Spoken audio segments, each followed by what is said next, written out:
Marcos, they enabled Duterte.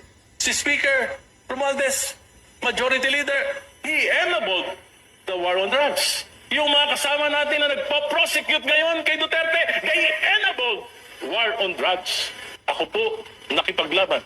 At hindi ko po nilalabanan ang dinastiya ng Marcos lamang. Nilalabanan ko rin ang dinastiya ng mga Duterte sapagkat alam ko na ang punot dulo ng korupsyon dito sa ating bansa ay ang pataba at ngayon mabubundat ng mga political dynasties. Sabi sa akin, Egay, yung mga salita mo nakakapagpalakas kay Sara Duterte.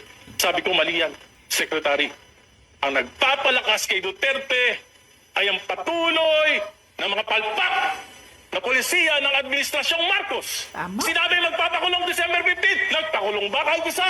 Sinabi ipapasa yung Independent Commission for Infrastructure na mag-iimbestiga. Pinasaba, binola lang kami. Sabi, magpapasa ng isang makatotohanang anti-political dynasty. Ipa-priority, ano nangyari?